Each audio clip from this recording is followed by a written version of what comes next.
Hi, Karen. Hi, Leah. So good to be here. Thank you for I just having me. I just want to say that you've been an inspiration for me, and I'm so excited for you to be on here. You've been a mentor. I have so appreciated all of the amazing conversations that we've had recently. And every time we talk, I want to share a piece of your amazing presence and your mind with Oh, with yeah. people. So I feel really fortunate that you're a part of my community. And so I really want folks to get to know you a little bit, how you identify with your personal background. Let's start there. I love that question because I'm often asking people what's their story, right? And it's so difficult to put people's life story, especially when you're 50 years old, into a nutshell. But I do feel like a lot of things throughout my life have built my identity. So the first one is being Chinese, but growing up in Brazil. So I was born and raised in Brazil, but my parents are both Chinese. So we spoke Chinese at home, but then I was learning Portuguese, in the country I was growing up in.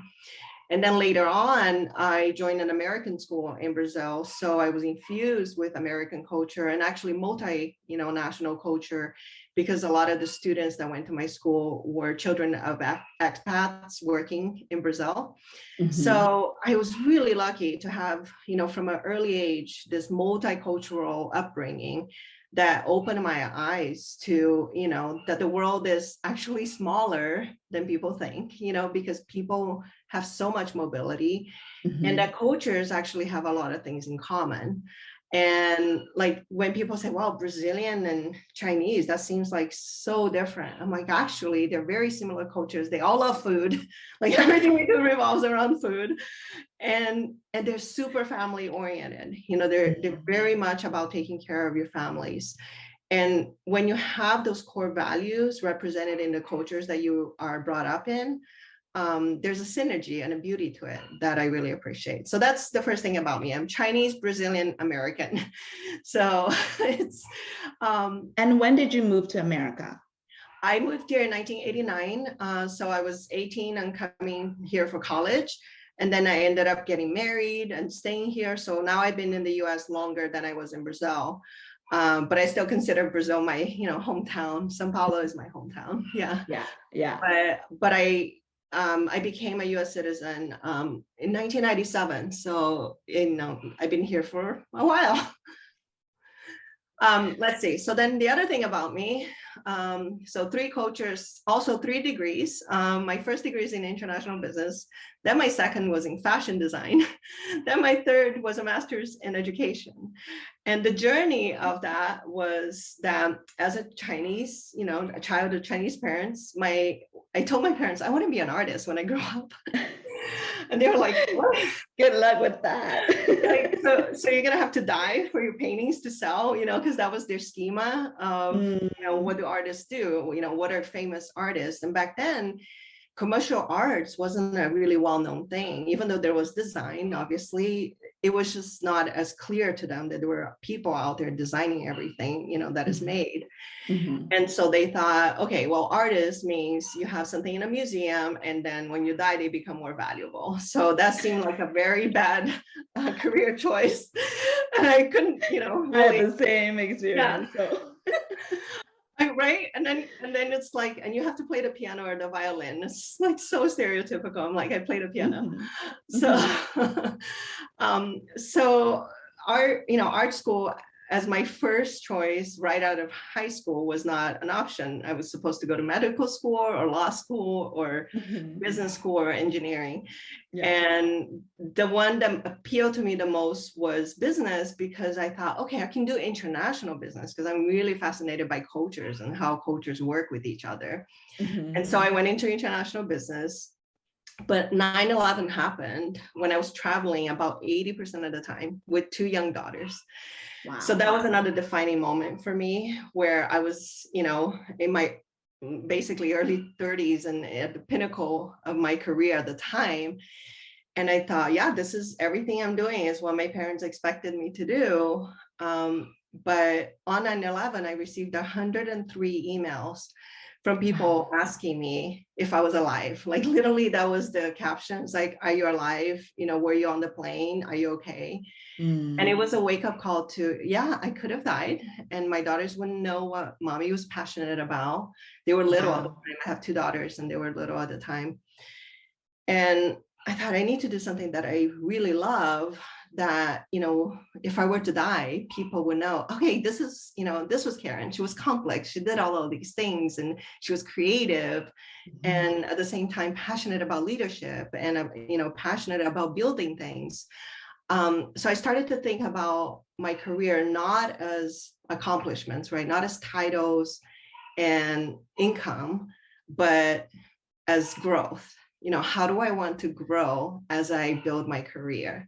So at that point, you know, I'm 31 and I decide I'm going to go back to art school. And I told my parents, got their blessing, that I'm going to go back to school and I'm going to do fashion design. And oh my God, parents were super supportive. You know, they had really, a few concerns. Yeah. But I think they realized that I had followed, you know, the path that they had laid out for me. But that at that point, I'm a mother, you know, I had done all the things that they, you know, laid out for me, but I had not done the thing I wanted to do. So they were very supportive. In fact, my dad then tells me, oh yeah, I know how to sew, you know, because my dad was a mechanical and electrical engineer. So anything that's a machine, he knows how to put together. He knows how to like figure out how to make it work. So he had deconstructed suits and, you know, build them back together. It's like, yeah, I love sewing. I think that would be great if you went into fashion. Wow. And also his mom was into fashion. So I was like, why didn't you tell me all this? That is, you just identify like 2 such like common experiences with, you know, especially Asian Americans and like, you know, people of color, even in other racial identities. I've heard so many stories about just kind of following that immigrant path, right, of like doing the responsible thing. And, you know, but we all have those, especially women, those defining moments, like, you know, it's like that moment you become a mother and you're like, wow, now I'm looking at my life not just from the inside out, like from my point of view, but from my children's point of view. And that point of view offers a tremendous amount of examination that, like, 100%. for me personally, really changed the trajectory of my career and how I make choices as well. You know, about how I spend my time.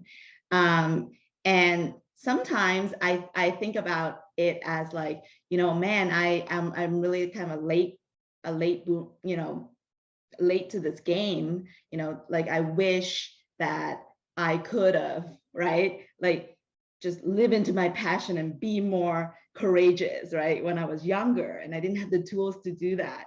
So, but listening to your story, what's really inspiring about that is you gain the skills to make those bold moves, right? Because you lived a career, you've had a career, and, you know, like, and now you have the courage to say, no, I'm going to do this completely other thing, right? And I'm going to be good at. I know I'll be good at it. And that was, you know, talking about defining moments. I feel like sometimes our friends or family members are there to ask us the hard questions. And if you're open to listening to the question that they're asking, it can literally help you make that leap. So the question that I got asked when I was, you know, going, should I give up this 6-figure salary, you know, VP of International Sales and Marketing title that I had at 31? Should I give all of that up to go back to fashion design school? Right. And a friend asked me, Karin, if you can be successful in something you didn't even love doing, why wouldn't you be successful in something you are passionate about doing? And I was oh my God. Right? That's blowing my mind. You actually, I think you've told me that story before, but it's like blowing my mind again. And oh my God. So many people have that analysis paralysis of, you know, but I'm giving up all of these things. It's like, no, you're giving yourself the bandwidth to do the thing you are passionate and are meant to do. Right. And it takes, you know, people giving you that nudge. And honestly, if I can have a vulnerable moment, that was the case when I decided to get divorced. so in my first marriage, I was so unhappy, but I felt that I had to stay in my marriage for my daughters. You know, how many women have said, I have to stay because of my kids? And when I became a teacher in college, I knew so many students in their first semester, they were learning that their parents were miserable all of their childhood. And then they get divorced as soon as they go to college.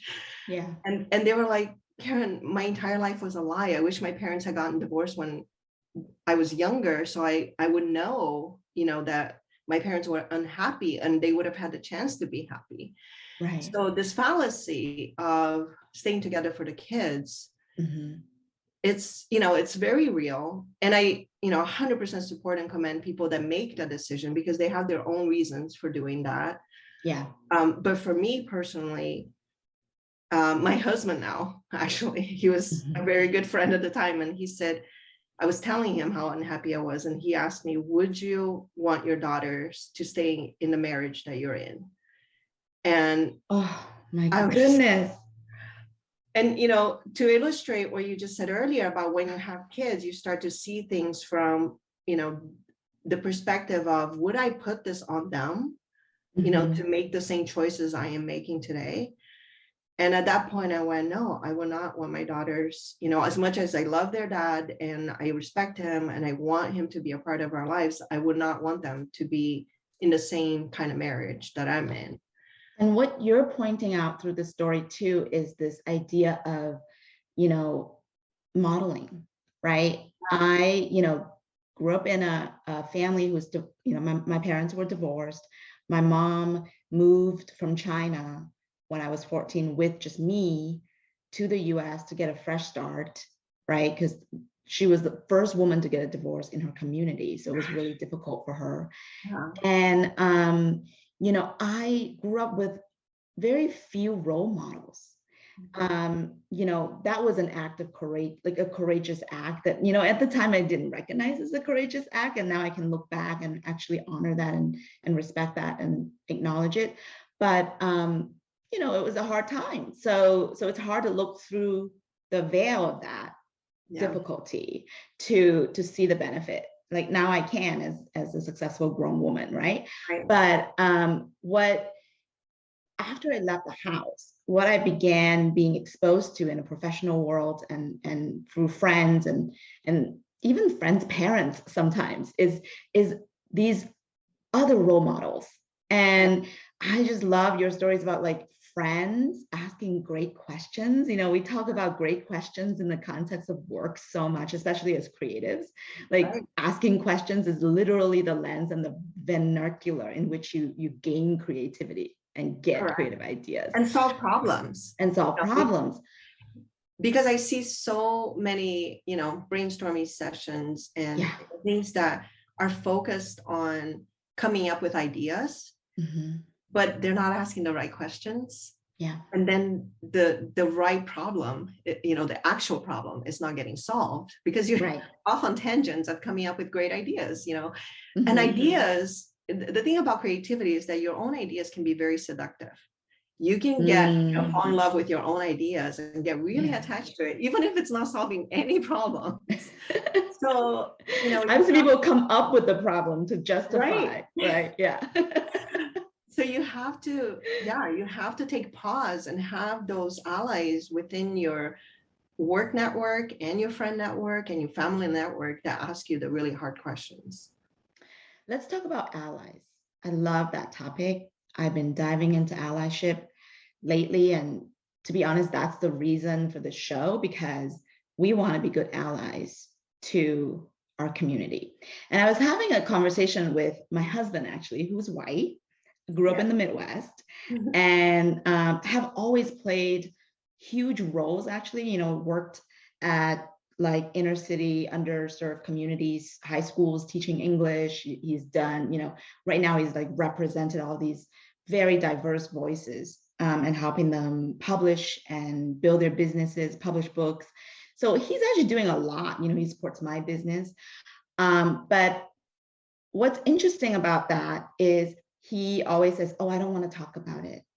I don't want to make it about me. And, you know, I'm just a white guy, you know, and I don't really like the like, I'm just, right? And Right. I think I've done that so much as a woman, as a minority. I did it when I was young. I'm just 25. I don't think I can step up to Yeah. that, or I'm just, you know, whatever the just is. And I want to talk about allyship because there's so many ways to be an ally, and I want to get your perspective on that.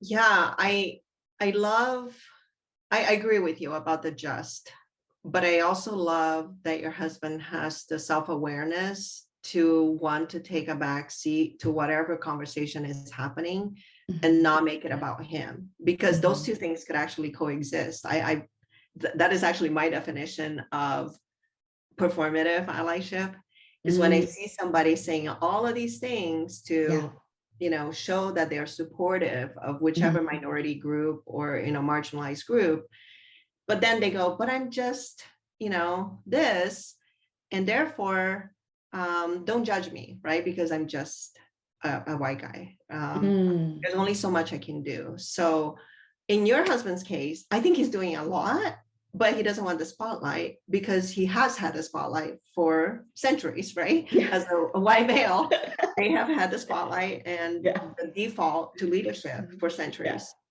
Um, my husband is actually the same way. So he reads about it, and he listens Right. about it, he learns about it, but he's very quiet about it. And Mhm. the Mhm. way that they demonstrate support is not self-serving, Yes. but which makes it so that when you see people using allyship performatively, you can see how self-serving it is. Mm, And so that's when I hear the I'm just this, I'm just that as actually a tool to make it seem like they're already going above and beyond, everything. And if they're not doing enough, it's because they're just, this, or, you know, um, that they're just a white guy, and therefore, people are not going to listen to them right now, or therefore they're going to not check that box, because they believe that, the conversation around diversity, equity, and inclusion, is all about box checking. right. And when I get into those situations, I find it um, very difficult and frustrating to kind of gauge, do you want to learn and do the difficult work with me? Mhm. Or are you an ally because it's helpful to you and your position? Mhm. Mhm. And it's tricky because you always want to give people the benefit of the doubt that, they are, trying to help you, and they are coming into the conversation with the best of intentions. But we do have, centuries of a certain group being in power, and Right. right now all of that getting shaken, I think it's disturbing their sense of security, Mhm. and the conversations around allyship can be really hard. So I find people of color allying, truly being allies to other people of color Mm, at work. um, a lot of my allies are women of color, yeah. regardless of whether they're Hispanic, Black, or Asian. They have felt what it's like to be marginalized, what it's like to work twice as hard as their male counterparts, only to get to a certain position and be ignored, have their voices ignored, Yeah. having a seat at the table, but knowing that that seat at the table is actually serving, Yeah. a male counterpart. All of those pain points are very real. Mhm. And there is there's a way that we connect with each other in that shared experience that it's actually difficult to explain, because when I've tried many times to explain it to a male counterpart that I trust and have a lot of respect for. Their initial reaction is always like, no, that's not happening. No, Yeah. we don't Yeah. do that to you. Mhm. There's definitely denial. And what you just said kind of gets at this really fine point about good allyship, about non-performative allyship, and I have to do this too, honestly. I have my own intersectionalities. Yes. but there are many that I will never have. Right. Right. But part of allyship that I'm personally trying to practice and get better at is, is to say, I'm never going to have those lived experiences. I don't have that identity. Right. But I can trust what my colleagues or friends or whoever is sharing that experience with me. I can trust that experience. Right. Right. And one of the things that we practice, like a phrase that we do, especially when we're facilitating creative problem solving sessions and things like that, is making the distinction between a fact and a belief. Yes. Right. So, Karin feels like this is true is a fact. Your feelings are facts. Right. Right. Your point of views are facts. Your translations of experiences are facts. Right. Right. And I think that's such a really important skill if somebody wants to be a good ally, is to treat what the other person says about their lived experience or their needs 100%. as facts. 100%. Right. I think that is what you're describing, it's critical, but it's very difficult to do because, especially in a work setting, we've been taught for decades that you're not supposed to be emotional, you're not supposed to be personal, you're definitely not supposed to be vulnerable, and you're supposed to come up with solutions. That's how you show yourself as being more valuable and stronger, right? To come up with solutions. Right. So with white male colleagues whom I respect tremendously and admire tremendously, when I tell them my pain points, I still hear things like, but isn't it because of this and that? And shouldn't you, not think of it this way? So there's a lot of trying to help me in their minds. They're trying to help me not suffer. Oh.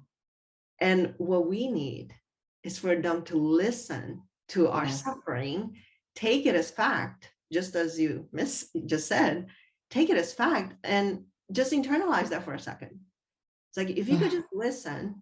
I love that. Assume that it's a fact and internalize that, then your compassion would be way more powerful to help me solve the problem than all these things you're coming up with right now. Yeah. And you hear the word empathy and get thrown around so much. And what you're pointing at is something that, like, I think a lot of people don't talk about when it comes to empathy. It's like, you can have empathy for experiences you haven't lived. Yes. You can internalize that through somebody else and gain empathy for that. You don't necessarily have to live through like 100 lifetimes in order to have empathy for somebody else. Right. So this is amazing and I could dig deeper and deeper and deeper, but I do want to follow up on something that I didn't get to complete earlier. So right now you work in a nonprofit and you're executive director in a leadership position. And I just came across this report. Here's a stat that really shocked me. 92% of foundation presidents and 83% of full-time staff members at nonprofit organizations are white. And when I triage that with my own experience with folks that we work with and the issues and that they serve and the people that they serve, that does not compute. Right. Okay. I don't work in the industry, so I sort of have my like allyship hat on right now.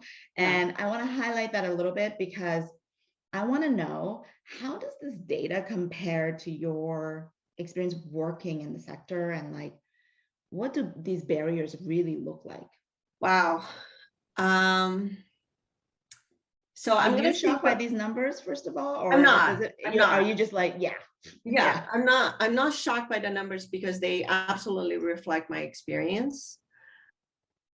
So there's I'm not an expert, so I will preface by saying it's not like I've done deep research on this, but I have theories because of working in this space and experiencing what I have experienced.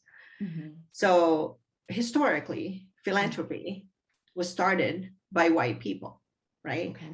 If you go back a couple of centuries, philanthropy was very wealthy people who had plenty of money and a philanthropic heart, wanted to give it away.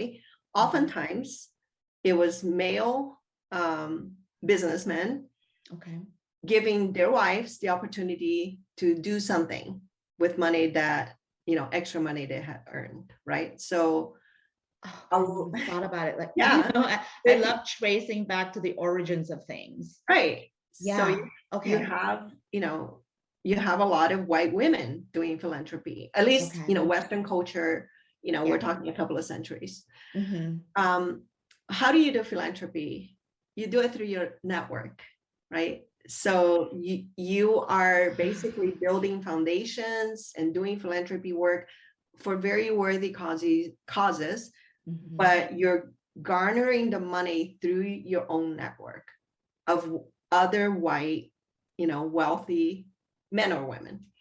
Yeah. And so this gets all passed down, right? So that the people, and, this is before corporate foundations became more of a norm, right? It's high net worth individuals doing philanthropy. So the people doing philanthropy are primarily white. The people giving the money are primarily white. So let's go back to the beginning of our conversation about empathy, right? If I have to explain to you the challenges of being a leader, a woman of color in an organization trying to do good for many larger, populations, I already have a barrier trying to explain that to you and the challenges that I encounter if I'm not like you, if I'm not part of your network. In fact, if I'm not part of your network, I'm not even invited to the conversation. So the statistics that you're mentioning are all a result of the fact that philanthropy is all about network. And the network is of white, wealthy people. And then you add the corporate foundation component.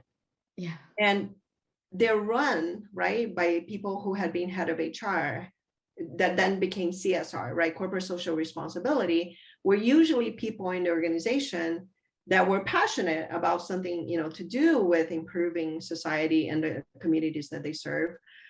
But oftentimes to get to that position, you were already working in the organization or a leader in the organization. And in a lot of these corporations, the leaders were white men. So the majority of people that I work with in corporations are white males, and in family foundations, there's a lot of white males and females too. There has been, though, thankfully, more of a trend that is becoming more diversified. So I've been so lucky to work with amazing people, and I don't want to discredit any of the white males that I work with and have been extremely generous and really good at measuring impact. But there's institutional heritage that we have to deal with in philanthropy. So that's basically the two parts is the heritage and the empathy part. People have inherent biases, and if there's 10 applications and conversations with potential grantees, and you just happen to hit it off, with 3 of them, and because you're a white male, you happen to hit it off with 3 of them who are white males, because you naturally have confidence in what they're doing with the money you're about to give them.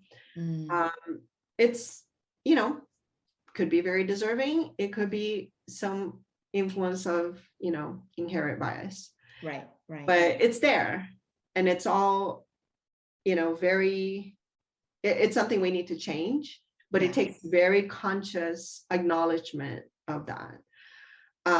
So I love what Mackenzie Scott is doing. She is completely disrupting the philanthropy landscape by, instead of having the usual, we're putting out this grant and lots of people can apply, and then, your typical program managers, will review and see, if you're worthy of the funding. She has people doing research on traditionally underfunded organization led by people of color or marginalized populations, and then reaching out to them to evaluate, what they need and giving them the funding based on their own research. So almost like an investment portfolio. Yeah. And we work with an organization that does the same. So they found us, and they're, one of our biggest partners and the most involved partner, because they care about the outcome of their investment. Even though they're not receiving a financial return, they consider it a human social investment. That's amazing. Thank you for providing that historical point of view, because it's helping me empathize and connect with it. I don't have any, public sector experience, but all of the systemic issues come from very similar places in the private sector as well. And then when you talk about tech, which is a lot of what we do, it's the same thing. And so like one of our major missions is to say, well, these people are like designing products for the general population across our industry. And as technology is getting more pervasive in our lives, if we don't have people doing the work that look like our population, not just look like, but have lived experiences that are as diverse as our population, right? Some people are going to get discounted. Some communities are going to inherently get left out. Yeah. More and more we're seeing, as we're applying for new grants and, organizations that have been around for a long time, I do see them making a change where diversity may have been buried down, question, 95 of their questionnaire. It's now like question 5. Like, it does your organization's leadership and board reflect the population that you're trying to serve? Because if it doesn't, you need to get there, to truly say that what the population that you're saying you're serving, needs and it's going through. So I do think that is a barrier of entry for funding is a good thing to have. It can't be singular. It needs to provide opportunity for narrative for organizations to show the growth that they have made in that regard. But I do think that needs to be one of the top 10 questions that funding organizations look at when they are funding nonprofits. That's great. We're coming up on time, but I have so many more questions, but I'll just prioritize this one. Tell me about how you are inclusive as a manager. How do you live that out day to day? Because people love you and they believe in you. They think you're a great leader. How do you do it? Wow, that's a really good question. I truly believe that I don't know all the answers. And like I said earlier, I'm always looking for people to ask the right questions. So I try to ask the right questions, and then I really value people who ask the right questions. And oftentimes those are not the loudest people, right? The people that are naturally extroverts or, have a natural aura of authority to them. So for me, being inclusive is just listening for the right things. And for maybe things that are different than what we've been listening to for a long time. So I get almost allergic now because I've been practicing this for so long. I immediately recognize when someone is asserting themselves without any context, without asking questions. They're just like, here's what you should do because I've done this in other companies and blah, blah, blah, blah, blah. I was like, wow, you didn't ask a single question. You actually don't know what the problem is. But you are very good at sounding assertive and knowledgeable. And that's, something that good leaders need to pay attention to. Is like, who are you elevating? The ones that know how to promote themselves, or the ones that know how to actually promote the team and, work with each other to solve problems. Yeah. And that's cross-gender, it's really about bringing all the voices in. Exactly. I love this idea of asking more than talking. Listening more than talking. The management philosophy. Yes. So my mom has a funny saying about that. It might be a Chinese thing. She said, just remember, 2 eyes, 2 ears, 1 mouth. it funny? The older we get, the more we're like, oh, you are I'm actually totally turning into my wise. mom. I think I used to get irritated at her saying that, but now I'm like, wow, that was really wise. Wise, 2 years, one mouth. That's the ratio of listening to talking and seeing that you should be doing. That's so good. That's so good. Now, my other question to wrap up is, I love that you're talking about advice from your mom. I probably should listen to mine more. What advice do you have for women of color who are trying to make a difference in the world? Like, the reason I'm asking that is because I'm selfish, and you give me such good advice. So I'm like, I gotta get some advice out of this as well. So one of the challenges that I see is that you're dealing with so much, right? Like, you're trying to, in some cases, like maybe you're trying to get funding, you're trying to be a good manager, and you try to balance all the things you got to balance every day. And then you've got kids, you've got husbands, you've got dogs, you've got partners, there's so much happening in life. And at the same time, you're like, I'm also trying to make a difference. Yeah. It's a lot. So how do you center yourself in that? Yeah. You're so mission driven, and you're so level-headed all the time when we talk. I just like, how did you do it? I mean, first off, I struggle with it just as you do.